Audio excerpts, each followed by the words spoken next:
नमस्कार, पेश आज का न्यूज पॉइंट में अब ज्ञान प्रकाश। अब धीरे धीरे बिहार में जो चुनावी जोर है वो पकड़ बनानी अपनी शुरू कर चुका है। आप देख ही रहे हैं कि भारतीय जनता पार्टी खासतौर पर उनके तमाम नेताओं का पटना में जमकर जमावड़ा नजर आ रहा है। सभी चाहते हैं बीजेपी के नेता कि बीजेपी इतिहास रचे और बिहार में इस बार उसका गठबंधन, जब से उसका रिश्ता नीतीश कुमार के साथ टूटा है, बिहार में उसका गठबंधन जो है, उसकी अलायंस सरकार बनाए। इन सब के बीच में कुछ सवाल कांग्रेस से जुड़े हैं, कुछ सवाल लालू यादव से जुड़े हैं। तैयारियां दोनों तरफ की जबरदस्त तरीके से हैं। इनके बीच में खबर अब यह भी आ चुकी है कि नरेंद्र मोदी, बीजेपी के सबसे बड़े प्रचारक और प्रधानमंत्री नरेंद्र मोदी खुद काफी समय देंगे अगले 5 चरणों में जो चुनाव होने हैं उसके लिए बिहार में रैलीज करने को। तो एक कोई औसत तो भी नहीं ऐसा स्पष्ट है, लेकिन ऐसा लग रहा है कि शायद 40-45 तक सभाएं नरेंद्र मोदी करे 5 फेजेस में बिहार में। ये एक बड़ा घटनाक्रम होगा, बहुत आक्रामक कैंपेन होगा। जहां तक बीजेपी का सवाल है, बीजेपी के अपने नेता, हर पॉलिटिकल पार्टी के नेता दावा करते हैं अपनी जीत का, तो बीजेपी के नेता दावा कर रहे हैं कि उनको जीत हासिल होगी बिहार में।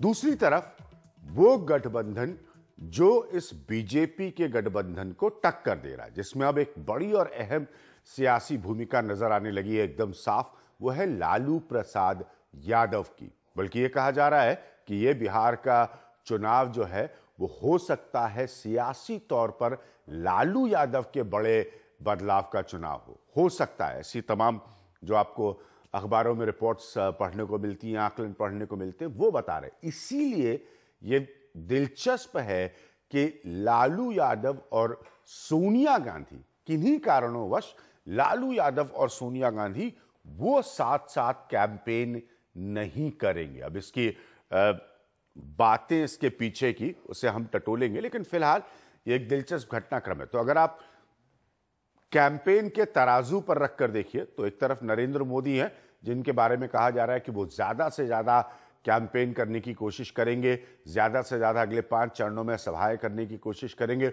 दूसरी तरफ लालू यादव और सोनिया गांधी के एक मंच पर आने की संभावना खत्म हो चुकी है। दोनों अपने अपने तरीके से अपना अपना चुनाव प्रचार करेंगे। कांग्रेस कोई बहुत बड़ी प्लेयर नहीं है बिहार के इलेक्शंस में, लेकिन जैसे मैंने कहा कि लालू यादव जो है उनके लिए बदलाव ला सकता है ये चुनाव, सियासी बदलाव। वो नीतीश कुमार के साथ गठबंधन में है, इसीलिए ये बड़ा दिलचस्प होगा देखना कि अगर लालू यादव और सोनिया गांधी साथ प्रचार नहीं कर रहे हैं तो क्या वाकई इसका कोई असर होगा, कोई इंपैक्ट होगा। क्योंकि उनके साथ प्रचार करने पर फिलहाल क्वेश्चन मार्क है, प्रश्न चिन्ह है, जबकि नरेंद्र मोदी की सभाएं और प्रचार कहीं ज्यादा इंटेंसिटी से बढ़ सकता है बिहार के चुनाव में।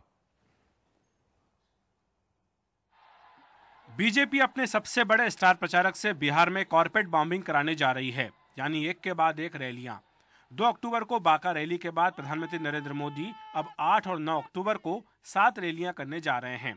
वो 8 अक्टूबर को मुंगेर, समस्तीपुर, बेगूसराय और नवादा में, जबकि 9 अक्टूबर को सासाराम, मखदुमपुर और अरवल में रैली करेंगे। वो 8 की रात पटना में ही रुककर पार्टी नेताओं से चुनावी रणनीति पर भी चर्चा करेंगे।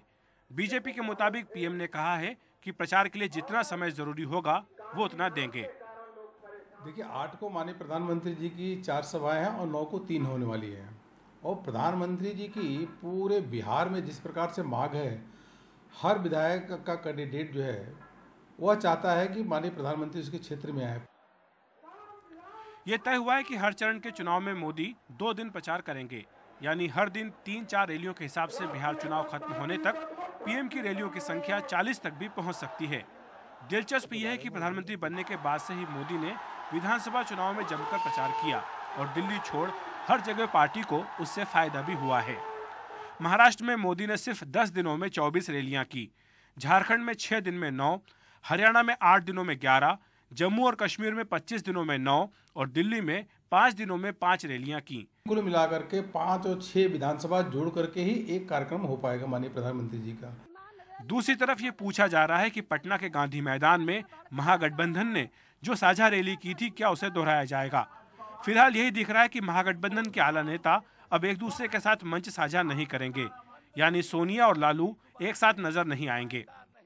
सोनिया गांधी जी का रैली हो रहा है कि आप साथ में जाएंगे? हम अलग अलग जाएंगे, चलो अलग अलग कवर करना। लेकिन महागठबंधन का प्रचार भी जोरों पर है। लालू प्रसाद और नीतीश कुमार अलग अलग प्रचार कर रहे हैं और अब कांग्रेस अध्यक्ष सोनिया गांधी और उपाध्यक्ष राहुल गांधी भी मैदान में उतर गए हैं। राहुल 7 अक्टूबर को रैलियां करेंगे। जहां बीजेपी की उम्मीदें मोदी पर ही टिकी हैं, वहीं महागठबंधन का चेहरा नीतीश ही है। ऐसा लगता है कि बिहार में मोदी का बहुत कुछ दांव पर लगा है। शायद यही वजह है कि वो यहां पर प्रचार में उतना वक्त देने वाले हैं जितना उन्होंने प्रधानमंत्री बनने के बाद किसी राज्य में नहीं दिया है। मगर उनकी रैलियों में उमड़ी भीड़ वाकई वोटों में तब्दील होती है या नहीं, ये जानने के लिए नतीजों का इंतजार करना होगा। दिल्ली में कैमरामैन रवि के साथ अखिलेश शर्मा, एनडीटीवी इंडिया।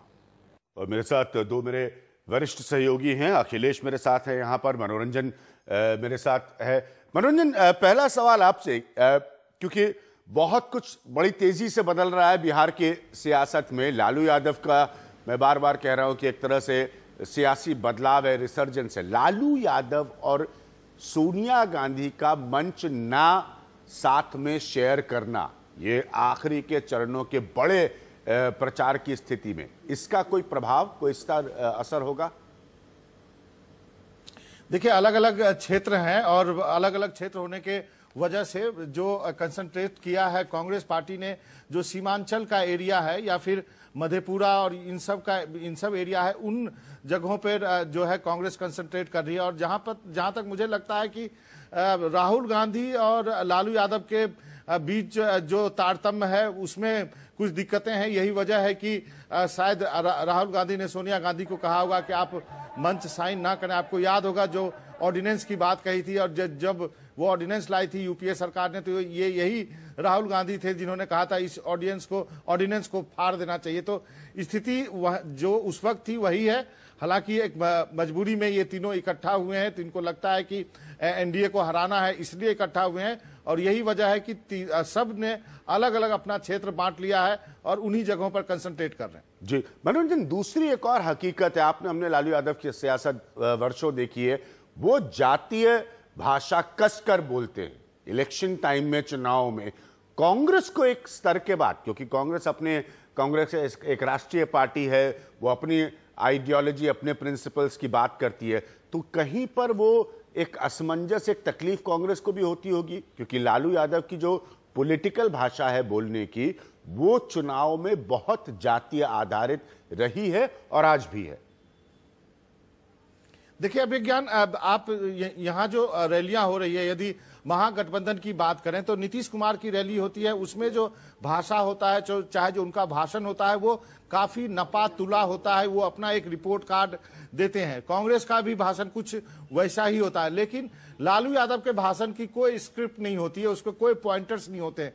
वो जब उनके मन में जो शब्द आ जाए वो बोलते हैं। वो कभी भारी भी पड़ता है महागठबंधन के लिए, तो आरक्षण के मुद्दे पर गोलबंद भी करता है वोटर को। बिहार की राजनीति और उत्तर प्रदेश की राजनीति अभिज्ञान आप अच्छी तरह समझते हैं। जाति जो है सत्य है यहाँ पे, मतलब कहावत है कि वोट और बेटी जो है जात को। तो यही वजह है कि आरक्षण के मुद्दे पर एक जो है लालू यादव ने एक ऐसा मुद्दा उसको बना दिया कि अब सबको उसको काउंटर करना पड़ रहा है। कांग्रेस की बात देखें तो आरक्षण के मुद्दे पर वो लालू यादव के लाइन का समर्थन नहीं करती है। वो भी कहती है कि अगड़ों को भी आरक्षण मिले।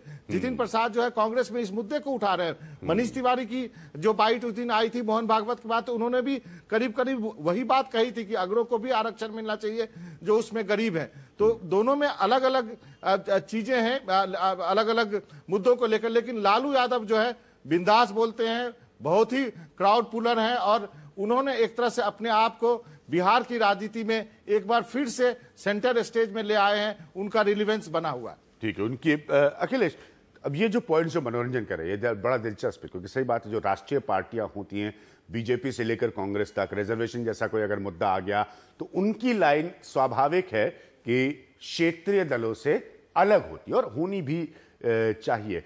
नरेंद्र मोदी, अब आपकी रिपोर्ट कह रही थी, मैं आपका मेल पढ़ रहा था, आपने बताया कि वो आक्रामक तरीके से प्रचार करेंगे। मोदी किस तरह की लाइन लेने की उम्मीद करते हैं आप मोदी से? मोदी किस बात पर ज्यादा, क्योंकि सही बात है, मैं हाल के रविवार को जो तमाम अखबारों के आकलन आते हुए पढ़ रहा था कि हमने भी मुकाबला कार्यक्रम में जाति वर्सेस डेवलपमेंट पर कार्यक्रम किया, एक हकीकत है जाति। तो मोदी किस तरह की लाइन लेंगे आपके हिसाब से? अभिज्ञान, आप भी लंबे समय से नरेंद्र मोदी को वॉच करते हैं, हमने भी काफ़ी नज़दीक से उनको देखा है। हमेशा उनके चुनाव प्रचार की जो एक स्टाइल है वो ये है कि वो अपना एजेंडा सेट करते हैं। वो जो विरोधी होता है उसके एजेंडे में ट्रैप नहीं आते। ठीक है। अब जैसे आपने देख लिया कि वहां पर मनोरंजन बिल्कुल सही कह रहे हैं कि विपक्ष को एक मुद्दा हाथ लगा है आरक्षण का, मोहन भागवत के बयान के बाद हर व्यक्ति उसी बात को उठा रहा है। लेकिन जहां तक बीजेपी का प्रश्न है, बीजेपी अध्यक्ष अमित शाह बार बार इस बात को स्पष्ट कर चुके हैं। वित्त मंत्री अरुण जेटली अभी कुछ दिनों पहले पटना में थे, उन्होंने प्रेस कॉन्फ्रेंस में इस बात को स्पष्ट कर दिया। बीजेपी के तमाम नेता इस बात पर अपनी बात रख चुके हैं। जहां तक प्रधानमंत्री नरेंद्र मोदी का सवाल है, चाहे ये लोग उम्मीद करते हो कि वो आरक्षण पर पार्टी की स्थिति स्पष्ट करे, लेकिन जब पार्टी अध्यक्ष की ओर से बात स्पष्ट कर दी गई है तो मुझे लगता है कि अब जब नरेंद्र मोदी अपनी प्रचार अभियान शुरुआत करने वाले हैं 8 तारीख से, उसमें उनका जो जोर होगा वो मुख्यतः सिर्फ विकास पर ही होगा। क्योंकि बीजेपी इसी एजेंडे को लेकर के आगे बढ़ना चाह रही है। उसको लगता है कि इस मुद्दे पर हम सिर्फ लालू प्रसाद यादव को नहीं, मोदी पूरी तरह से इस बात को नजरअंदाज कर सकते हैं कि जातीय समीकरणों से बटा हुआ है बिहार। पहली बात, उनके यहां भी तैयार हुआ गठबंधन जो है वो पूर्णतः जातीय समीकरणों पर आधारित है। उनके यहां भी टिकट का बंटवारा पूर्णतः जातीय समीकरण। तो क्या नरेंद्र मोदी सच में एक बड़ा पॉइंट लेकर खाली विकास की बात कर सकते हैं? क्योंकि विकास बोलने के लिए बड़ा पॉलिटिकली करेक्ट अच्छा जुमला है, लेकिन हकीकत यह है कि बीजेपी जिस स्तर का मैनेजमेंट अपने चुनाव के लिए कर रही है, संघ उसको जिस तरह का समर्थन दे रहा है जमीन पर, उसमें जाति की बहुत बड़ी भूमिका है। बिल्कुल अभिज्ञान, इसलिए मैं जानना चाह रहा हूं किस तरह की भाषा बोल पाएंगे नरेंद्र मोदी। अभिज्ञान, बीजेपी जो है चुनाव जीतने के लिए लड़ रही है और हर पार्टी चुनाव जीतने के लिए लड़ती है। बीजेपी को जो जमीनी हकीकत है बिहार की, वो उसको पता है कि वहां पर जाति समीकरण हावी होते हैं। इसलिए जब टिकटों का बंटवारा हुआ, हमने रिपोर्ट भी किया, लगातार आपने भी खबरें पढ़ी हैं किस तरह से अपर कास्ट का बोलबाला है बीजेपी के टिकटों में। लेकिन जहां तक बीजेपी के सहयोगी दलों का सवाल है तो वहां पर जो उनके अपने अपने ग्रुप्स हैं उनको वहां पर तरजीह दी गई है। तो जाहिर है कि बीजेपी जो जाति समीकरण जमीन पर उनको तो नजरअंदाज नहीं कर सकती है। और छुपे स्वर में तो ये बात कहते भी हैं। अमित शाह को आपको याद होगा, अमित शाह ने कहा था कि हमने देश को पहला अपना ओबीसी पीएम दिया। खुद प्रधानमंत्री नरेंद्र मोदी यदुवंशियों की बात कर चुके हैं, जो सही बात है, उनके ऊपर आरोप लगाया था साहब कि इस तरह की बात तो होगी। और जब यादवों को अपनी तरफ खींचने बिल्कुल, और जब आरक्षण का मुद्दा इतना उठा है, लालू प्रसाद को जब मौका मिला तो बीजेपी की ओर से यह सुर छेड़ दिया गया कि अगर बीजेपी की सरकार आती है तो कोई भी अपर कास्ट का व्यक्ति मुख्यमंत्री नहीं बनेगा। मैं मनोरंजन को लाना चाहूंगा तुरंत। मनोरंजन, किस तरह की भाषा आपको लगता है, जैसे हम बात कर रहे हैं लालू यादव किस तरह की जबान बोल रहे हैं, नपे तुले तरीके से अपना रिपोर्ट कार्ड दे रहे हैं, नीतीश कुमार किस तरह की भाषा बोल पाएंगे? ये गिरिराज सिंह जैसे नेताओं का, बड़बोले नेताओं का स्टेट है बीजेपी के, किस तरह की भाषा नरेंद्र मोदी बोल पाएंगे?